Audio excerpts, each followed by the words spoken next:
Bijou la compagnie. Alors quand vous me voyez installé là, vous savez un petit peu, hein, instant cosy, on va papoter, ou je vais plutôt papoter de ce que j'ai visionné et ce que j'ai lu, que ça soit récemment ou il y a un peu plus de temps.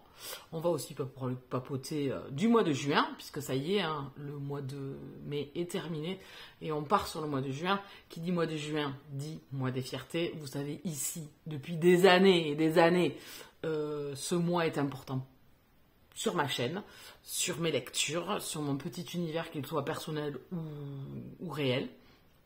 Donc, je ne vais pas déroger à la règle. Et encore cette année, je vais lire. Alors, certes, j'en lis toute l'année, mais je vais lire encore de la lecture LGBTQIA+, plus précisément, effectivement, du MM. Comme les autres années, j'ai participé depuis des années, que ce soit au challenge de Maël, que ce soit via ce qu'il avait proposé pour son challenge, où on avait fait des vidéos YouTube qui parlent, qui conseillent, qui recommandent des lectures LGBTQIA+. Je vous ai fait plusieurs vidéos de recommandations aussi sur certaines lectures LGBT.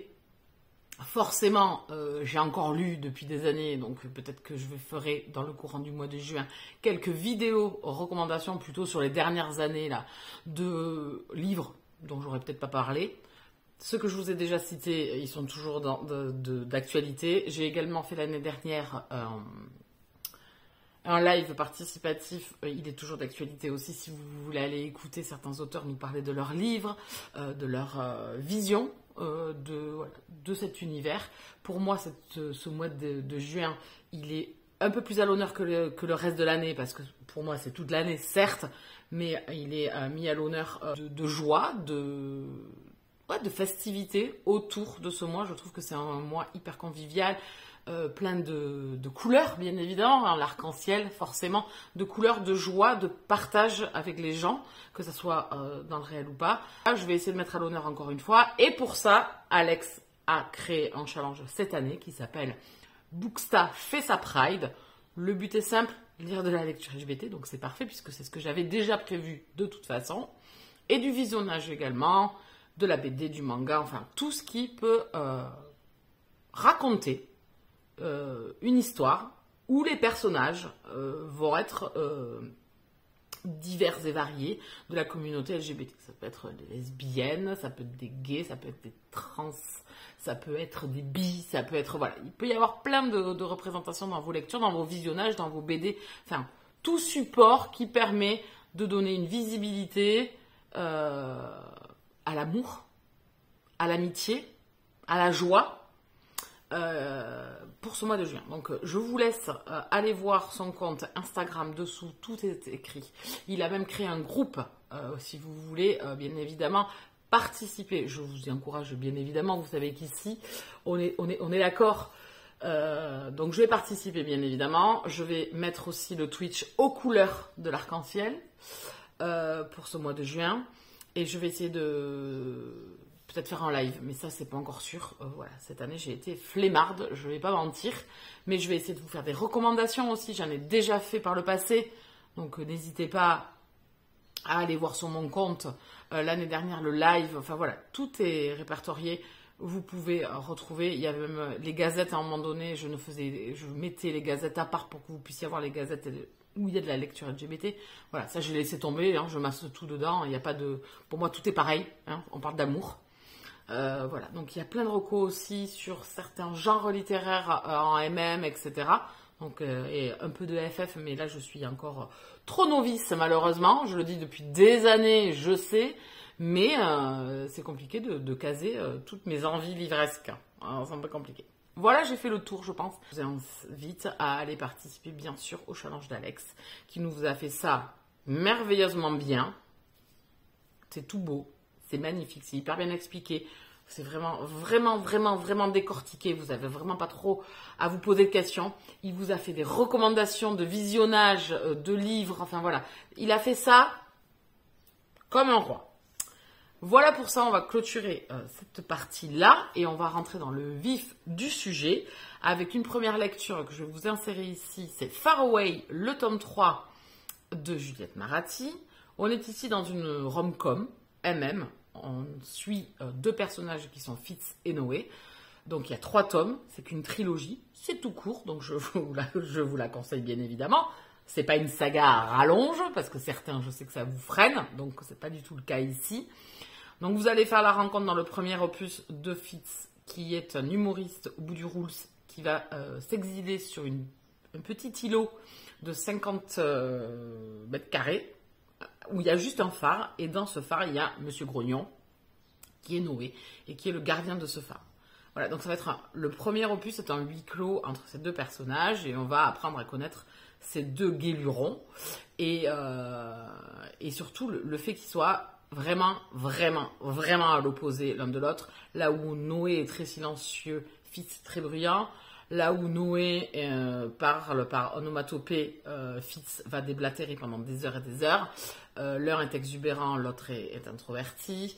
L'un est très solaire, l'autre est très sombre et très grognon.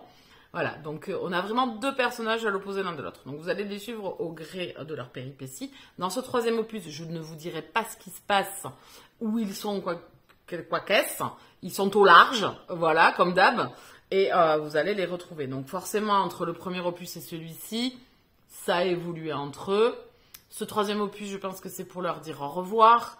C'est vraiment, je dirais, un troisième acte qui est un petit peu, oui, pour leur dire au revoir, pour se faire plaisir, pour pas les quitter trop tôt. Donc, j'ai passé un bon moment. C'est très porté sur Fitz comme d'habitude, parce qu'il est très égocentré quand même, je trouve. Et on n'a que son son de cloche, en fait. On n'a que sa vision à lui. Donc, vous allez vous payer des montrages de rire, parce que franchement, même ses réflexions, ses réparties, quand son cerveau se met à mouliner, mais je peux vous dire que c'est pas à piquer des vers. Donc voilà, vous allez les retrouver encore une fois. Fitz va entraîner Noé dans ses déboires. Forcément, notre grognon reste un grognon. C'est difficile de canaliser Fitz. Et c'est difficile pour Noé de s'exprimer aussi. Et ce que j'ai beaucoup aimé dans ce 3e opus, c'est le fait qu'il se dévoile, qui s'ouvre un peu plus et qui nous amène des petits moments quand même doux, même s'il y a des passages quand même qui sont voilà, forcément c'est très confrontation entre Fitz et Noé. Il y a beaucoup de, alors c'est pas des disputes, c'est pas du tout ça, c'est un état de fait où je pense qu'à un moment donné Noé a besoin de s'isoler pour prendre du recul sur les actes de Fitz.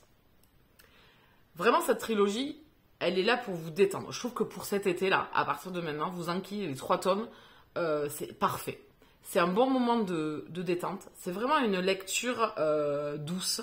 C'est drôle, c'est frais. Même s'il y a des moments touchants aussi, ça reste quand même quelque chose d'assez drôle. Il y a beaucoup de remarques qui sont vraiment très très drôles. Des blagues qui sont assez potaches.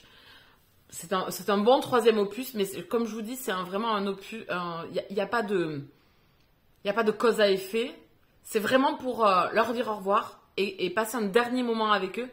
Je pense que Juliette l'a vu comme ça, et on le sent totalement que c'est vraiment pour rester encore un peu avec eux et les quitter une dernière fois, voilà, et passer un petit moment avec eux et se dire que putain, pour eux c'est pour la vie. Ah ben voilà, vraiment.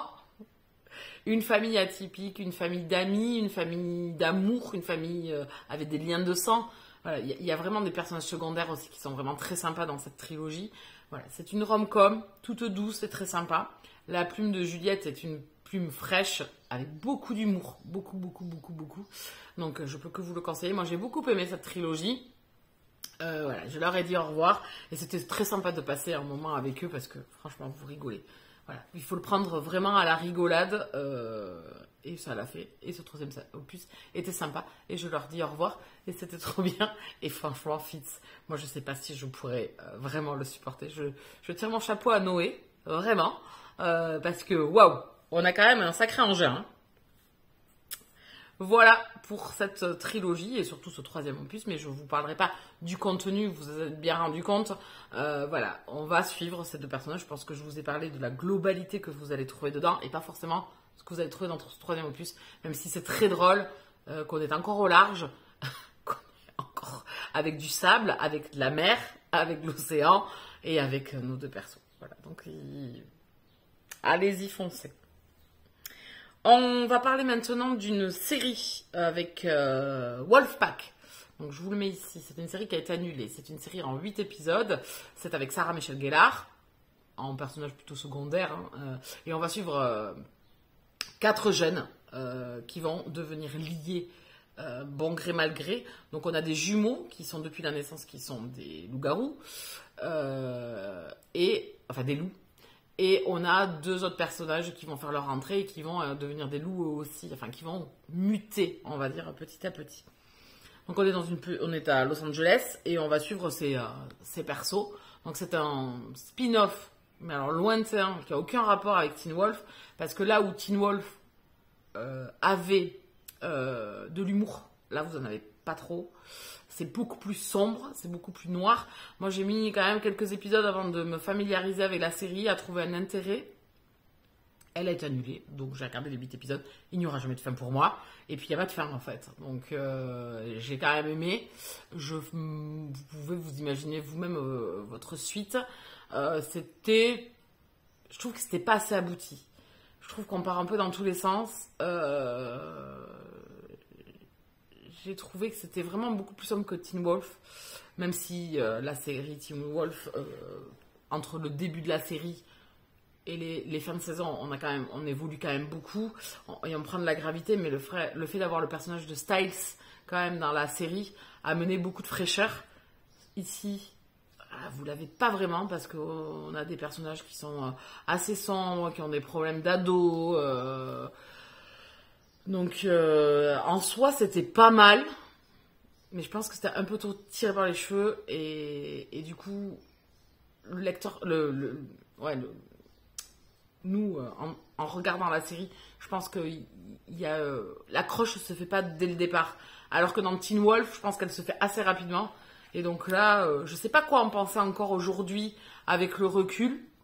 Je suis contente de l'avoir vue. Je pense qu'elle avait du potentiel autour du personnage de Sarah Michelle Gellar, vraiment, et des ados. Et je pense que dans les derniers épisodes, c'était vraiment bien. Et c'est là, en fait, qu'il aurait fallu avoir une saison 2. Et c'est là où tout était l'intérêt, et que du coup, ça retombe comme un soufflet. Et c'est dommage, parce que je pense que c'est là que l'élan a été pris, et vraiment pris, parce qu'il aurait pu avoir une seconde saison vraiment hyper bien, au vu des infos qu'on nous donne sur la fin, et qu'on n'aura pas quoi, en fait. Donc je trouve ça très dommage de faire une série en 8 épisodes, de l'annuler. Voilà, voilà, c'est ni abouti, ni fait, ni à faire, et je trouve dommage, en fait. Je pense que c'est le fait de l'annulation qui a un peu d'homme.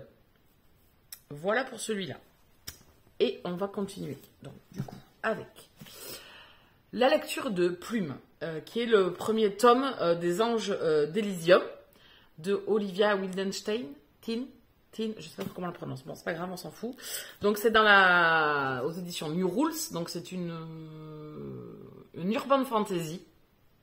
Vous allez vous retrouver à Paris avec Plume, Laïs, notre jeune héroïne, qui est une plumable, donc qui est un ange en devenir, et qui doit pour cela compléter ses ailes, et pour cela elle est envoyée en mission, ça c'est le tout début, elle est envoyée en mission pour aider un humain, qui n'est pas un humain très catholique et qui est un pêcheur, il multiplie, voilà, c'est un chef de mafia. Donc forcément, comment dire, que le monsieur n'est pas tout blanc. Et pour elle, c'est un challenge d'essayer de lui faire faire une bonne action. Ça, c'est le tout début de l'histoire. On a une première moitié de bouquin qui est entre cette confrontation entre cette jeune femme et ce jeune homme. On capte que lui, voilà, il y a beaucoup de secrets derrière ce jeune garçon. Ce jeune homme, hein, parce que c'est pas un jeune garçon, il est très froid, très énigmatique, très arrogant, donc forcément on est assez captivé d'entrée. Il y a une première moitié de bouquin où ils vont se chercher l'un l'autre, elle va essayer de l'aider, lui il va essayer de se débarrasser d'elle, après c'est lui qui va aller la rechercher, enfin voilà, il y a un jeu de chat et de souris entre eux, il y a une prise de marque de chacun, et vraiment, c'est vraiment entraînant parce qu'en même temps, on a la mythologie des anges qui est mise en place et dont on comprend les tenants et les aboutissants. Lace, pour ses plumes, elle a un intérêt derrière. On va faire la rencontre de personnages secondaires derrière, dont une qui m'a beaucoup plu et qui sera le personnage principal du tome 2. Et on a une deuxième partie qui débute avec la romance qui va prendre le pas et la place, je trouve, est trop à mon goût. Et j'ai trouvé ça, en plus, quand même pas mal... comment dire, je veux pas être péjorative, mais c'est trop, quoi, en fait. Elle appuie trop sur la romance, elle appuie trop sur les sentiments et les émotions. Plume est Lace, l'héroïne, est un personnage, en plus, assez gnagna, assez, naïve, gentille, pas très débrouillarde, alors que bon, quand même, elle a eu plusieurs missions à son actif, plusieurs missions. Donc des humains, elle en a vu de tous les genres, en fait, tous les types et tous les genres. Et pour moi, j'ai trouvé que c'était un peu incrédible, enfin que c'était pas crédible, quoi, en fait. C'est pas possible d'être aussi naïve, d'être aussi gnagna avec un vécu comme elle l'a eu, ou alors tu ne lui mets pas ce vécu-là, et à la rigueur, j'y aurais cru. Et ça tourne beaucoup autour de la romance, donc on perd l'intérêt et l'action et tout le punchline qu'on a eu sur la première moitié du bouquin. Donc j'ai eu un essoufflement, j'ai trouvé ça, j'ai levé les yeux au ciel plusieurs fois, et je me suis dit, bon allez, reviens dans le truc des anges et tout ça, de la difficulté de cette relation, on va dire, assez interdite, hein, puisque elle n'a pas à tomber amoureuse d'un humain, elle a une mission... et surtout d'un humain comme lui, hein, qui est vraiment un peu un démon, enfin, pour elle, qui est vraiment une entité humaine au paroxysme du méchant. Donc lui, pareil, il nous paraît énorme dans la première moitié, et en fait, il se trouve qu'au deuxième acte, dans la deuxième moitié, c'est un bisounours. Donc voilà, pour moi, ça a manqué un peu de cruauté, j'ai trouvé ça très doudou, je trouvais ça mignonné. Ça reste une lecture quand même prenante, captivante, parce que je l'ai fait en audio-livre et ça fonctionne très très bien, la voix est top. Il y a beaucoup de rythme dans la première moitié. J'ai trouvé que là, dans la deuxième partie, là, jusque-là, à peu près, c'est bon, quoi, c'était trop. Elle essaye de rattraper avec quelques actions, mais du coup, j'ai trouvé qu'il y avait un mauvais équilibre. Par contre, rattrapé par une fin qui arrive trop vite, qui est réglée très vite, mais qui est parfaite aussi. Parce qu'il y a un côté où je suis contente de ce qui est arrivé, même si je me dis que dans le 2 et le 3, peut-être qu'on aura un retournement de situation aussi, dû aux actes des personnages et du dernier acte, en fait, dans l'épilogue. Donc voilà, j'ai aimé ma lecture, et en même temps, il y a des choses où je me suis dit, waouh, c'est trop facile, c'est trop doudou, trop gentil. En fait, c'est des méchants qui sont pas méchants, c'est un ange qui est vraiment un angelo, qui est vraiment trop mignon aussi, voilà. Alors que on a des personnages secondaires qui vont être mis en avant dans le deuxième opus, donc ils sont Céleste. C'est un personnage que j'ai beaucoup aimé, et j'espère qu'elle ne perdra pas son punchline qu'elle avait dans le premier opus, parce qu'elle a un wawa, un bagou, elle se laisse pas faire et tout. Moi, c'est ces héroïnes-là que je préfère. Donc j'espère que dans le tome 2, elle sera pareille, elle aura toujours autant de punch. Et le personnage masculin qui m'a beaucoup plu, parce qu'au final, il a un destin tout tracé, et je pense que beaucoup de choses se sont remises en question dû aux événements de ce premier opus. Donc j'ai hâte de découvrir le tome 2. Je suis à balle, hein. Je peux vous dire. J'ai vu en plus la couverture, etc.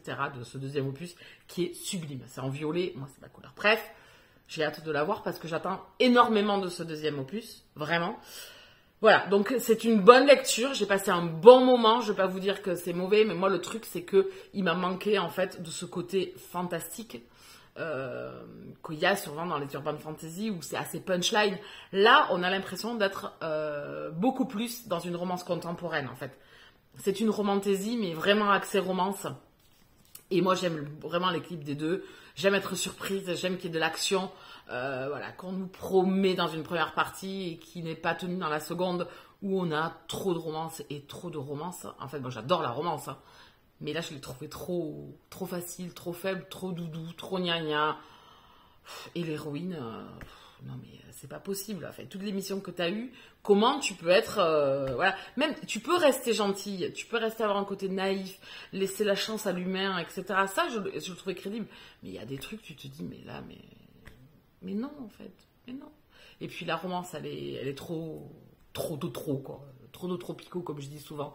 Voilà, donc c'est une bonne lecture, c'est un chouette moment, c'est original par l'univers, c'est vraiment, hein, il y a du vraiment, attention, ce que je dis, il y a du positif, je vous dis, la première moitié, je l'ai bouffé, je l'ai adoré.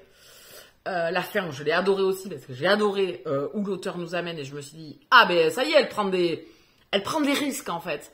Elle nous pend une fin, elle prend des risques, elle étonne son lecteur, voilà, je me dis, ah, ouais. Donc voilà, il y a eu un petit bémol sur la début deuxième moitié. C'est bien écrit, c'est fluide, voilà, c'est original par l'univers, hein, sur Terre, à Paris, avec cet univers d'anges, d'archanges, de séraphines et tout ça. Franchement, c'est hyper bien, c'est hyper original. Donc je vous le conseille vraiment. Si vous le lisez, n'hésitez pas à venir me dire ce que vous en avez pensé. C'est un chouette moment de lecture. Mais j'ai hâte du tome 2. Je lirai la suite parce qu'en fait, vous voyez, même si il y a des fois j'ai des lectures mitigées où je me dis, bah, je lirai pas la suite. Mais là, en fait, il y a vraiment du très très bon, donc je lirai le tome 2. Mais je pense que les personnages de ce premier opus ne me correspondaient pas dans leur globalité. Alors que dans le début, Jarod, le personnage principal, je l'ai adoré, je l'ai trouvé trop mignonné, trop gentil, il règle ça trop facilement à la fin. Enfin, non. Voilà. Donc j'espère vous donner envie de le découvrir. Parce que franchement, c'est assez sympa. Hein. Puis bon, c'est vrai que c'est assez original dans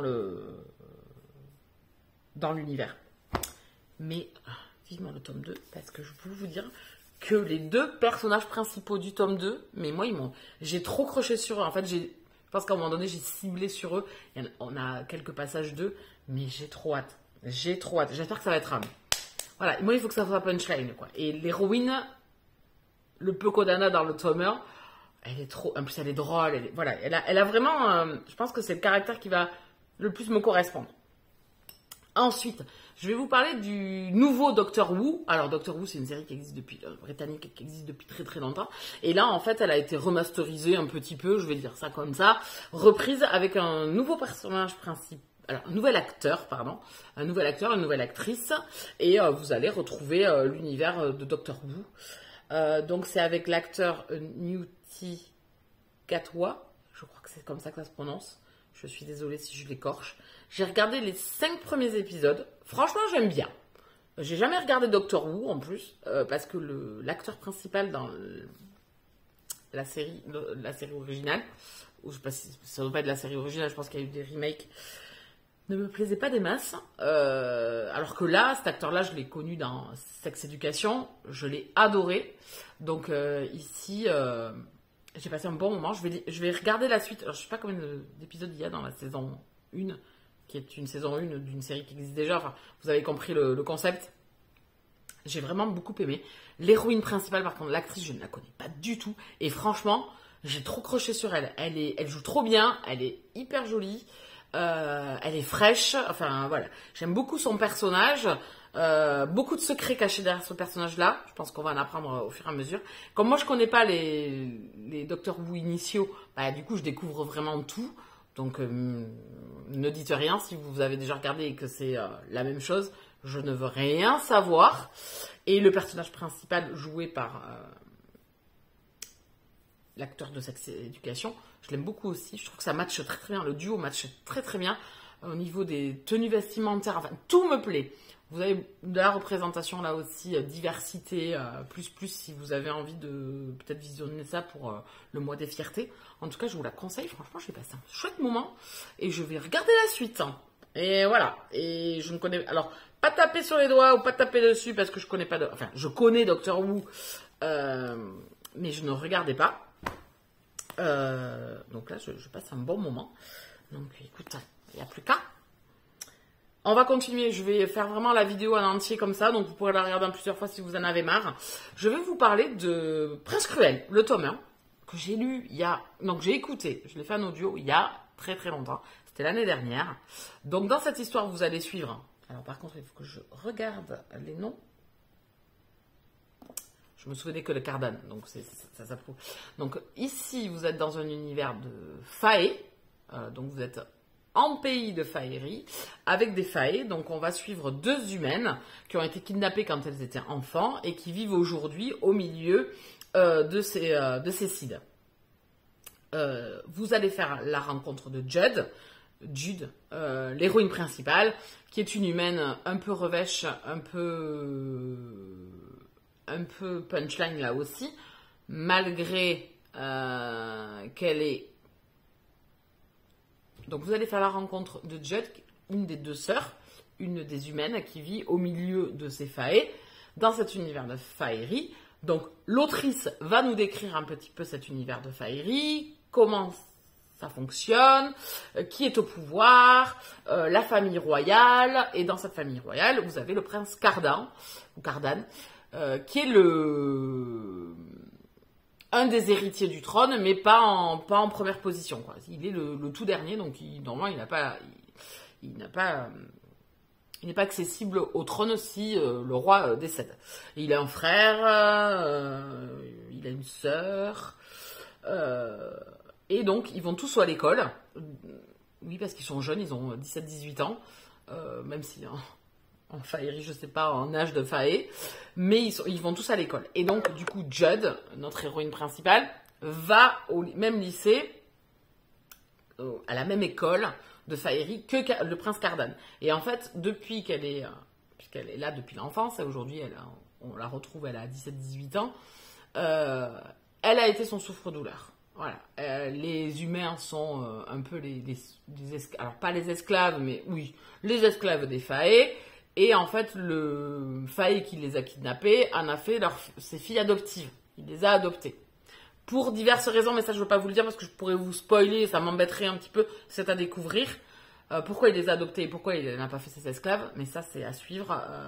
Je vous laisserai, si vous avez envie d'aller lire ce livre. Alors c'est une saga qui est hyper publicitée, qu'on a vu partout à un moment donné. Donc j'ai écouté cet audio. Donc voilà, c'est le premier opus, ça met en place, on a une première moitié de roman, mais d'un ennui monumental. Moi je me suis fait chier, mais alors je vais pas vous le dire par 4 chemins, je suis désolée pour ceux qui ont aimé, hein. Ce n'est que mon avis, je ne remets pas en question le vôtre, je peux comprendre que vous ayez aimé, mais moi en fait je me suis fait chier, Jude était insupportable, mais insupportable. Elle déteste tout le monde, ça fait des années qu'elle vit là, mais voilà, bon, le prince Cardan, c'est vrai qu'il est pas très sympa avec elle, en plus il a sa petite cour là autour de lui, qui est vraiment des punaises sur pattes, voilà, donc elle est le souffre-douleur, mais elle se laisse pas faire, et elle veut être chevalier, en fait, je vous la fais vraiment courte. Donc voilà, la première partie, ce n'est que l'installation et l'explication de l'univers fae. Le fait que Jude rentre à la maison, chez elle, on nous explique comment elle vit sa vie chez elle, à l'école, les petites mésaventures qui vont lui arriver avec le prince Cardan, mais rien de folichon. Il n'y a pas forcément d'interaction beaucoup entre eux. Voilà, une première partie vraiment où je me suis, mais d'un ennui monumental, je me suis dit, mais je ne lirai pas la suite, c'est pas possible, je ne comprends pas. Alors, on a une deuxième partie qui est beaucoup plus punchline, parce que forcément, notre héroïne va faire des choses, voilà, donc ça va s'avancer, et forcément, à la fin du livre, il se passe 1,250 milliard choses. C'est-à-dire que tout est misé sur la deuxième partie du livre. C'est-à-dire que vous pouvez commencer à la moitié. Bon, vous n'aurez peut-être pas l'explication de comment ils vivent, mais c'est pas très grave, et qu'ils mangent des feuilles et qu'ils vont se baigner dans le lac, bon, c'est pas très grave. Mais vous avez tout condensé dans la deuxième partie qui est effectivement à tambour battant, avec une fin, forcément, vous êtes là, what? Qui vous donne forcément envie de poursuivre, parce que, comment vous dire que ce prince Cardan, au final, cache beaucoup de choses. Il est arrogant, insupportable, il est tête à claque, hyper froid, il cache beaucoup de choses. Pourquoi il s'en prend toujours à elle aussi, enfin voilà, on veut savoir. L'interaction entre les deux personnages, c'est un enemies to lovers, donc forcément ça amène de l'intensité.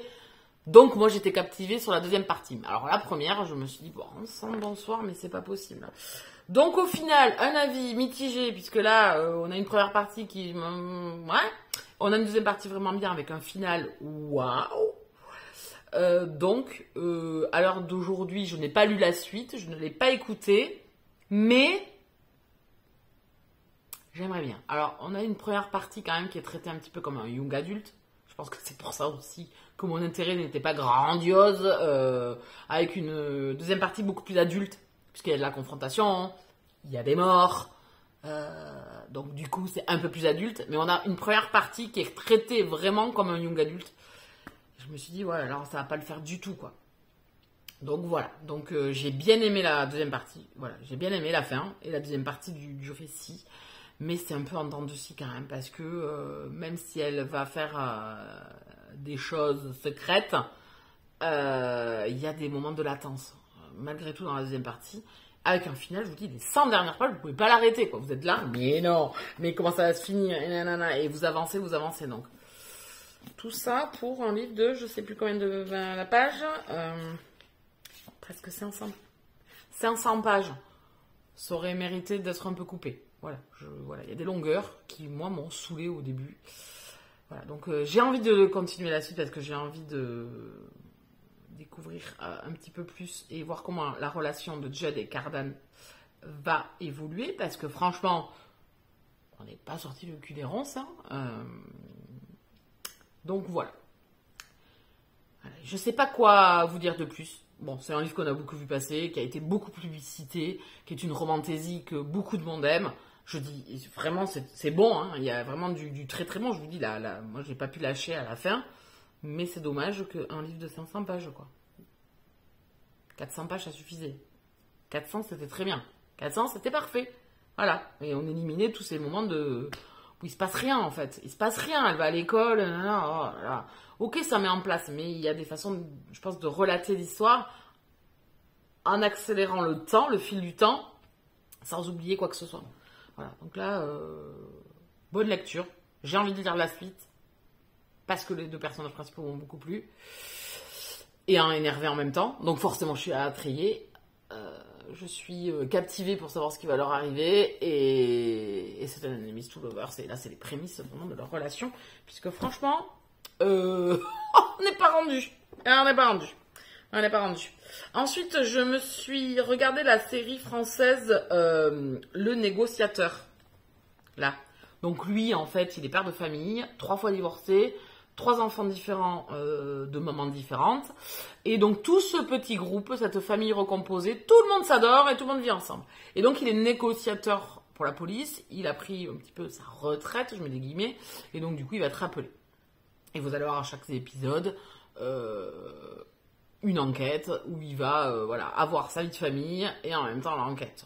Donc c'est sympa, c'est frais, c'est léger, ça prend pas la tête.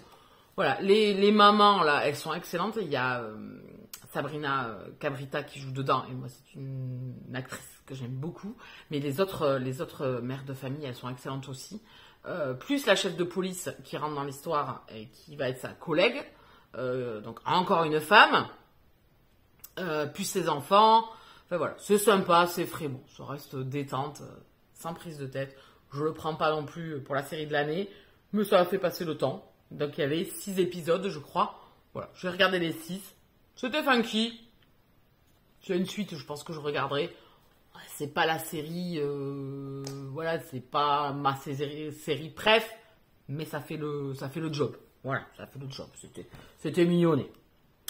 Et un dernier roman dont je vais vous parler, et après on va clôturer la vidéo. Je vais vous parler de Devilson, le tome 1, de Chloé Valéran aux éditions Plume du Web. C'est un roman qu'on a lu il y a très longtemps sur Elbooktubez-vous. Je ne vous ai jamais fait le retour. Je l'avais acheté à Vendargue de l'année dernière, pas cette année, de l'année dernière, sur recommandation dans une file d'attente de personnes avec qui je papotais, qui étaient fans, mère-fille, elles étaient fans de cette saga. Donc du coup, je me suis dit, bon allez, je lis le résumé. C'était pas forcément celui-là chez Plume du Web que j'avais repéré. C'était plus un urban fantasy que j'avais repéré. J'aurais peut-être dû rester sur ma première envie. Donc j'ai suivi les conseils en fait. Malheureusement, alors je ne vais pas épiloguer 10 ans sur cette lecture parce que ça a été une catastrophe du début à la fin. Vraiment. Une catastrophe du début jusqu'à la fin. Merci Julie d'avoir supporté mes états d'âme tout du long de cette souffrance livresque. C'était pas du tout pour moi. malheureusement, je me suis plantée en beauté. J'aurais dû rester sur ma première envie. Donc ici, on nous promet un univers de bikers dans une petite ville, sous fond de mythes païens, voilà, avec une héroïne qui débarque, qui elle aussi a la même religion, païenne, qui se pose pas forcément de questions, qui se laisse embobiner au bout de 3 minutes par le gang, qui rentre dans ce gang, qui règle tout dès qu'elle est là. Je me demande comment ils ont réussi à vivre sans elle. Bon, je vous fais d'interprétation à ma façon, forcément, parce que j'ai subi, et quand je vous dis que j'ai subi cette lecture, je l'ai subi. Et à un moment donné, elle va même être la chef d'aller à un rendez-vous de gang avec un autre. Alors, je sais plus si c'est un gang, l'autre, ou un vendeur d'armes, je crois. Et c'est elle qui règle le problème. C'est elle qui y va. Ça fait 5 minutes qu'elle est là. Et au bout de 10 minutes, elle est limite sur un piédestal. Les bikers, c'est des bisounours. Non, franchement, alors, l'auteur est une jeune autrice, on sent que c'est une plume jeune, mais c'est une plume qui va évoluer. Il y a de l'idée, en fait, je pense que c'est pas forcément... L'autrice a de très bonnes idées, je trouve. Elle a eu de très bonnes idées. Par contre, je trouve que travail de mettre en forme cette histoire, ça part dans tous les sens, quoi. On veut nous en mettre... On a l'impression qu'en fait... On a une thématique, on a une liste de choses qu'il faut mettre dans l'histoire et on raye au fur et à mesure. C'est-à-dire, ah ben ça y est, je l'ai mis. Ah ben ça aussi, ça y est, c'est mis. Ça... Donc voilà, moi ça l'a vraiment, vraiment pas fait. C'est rare, c'est rare. J'ai détesté cette lecture. J'ai détesté ce roman. J'ai détesté cette histoire. J'ai détesté les personnages.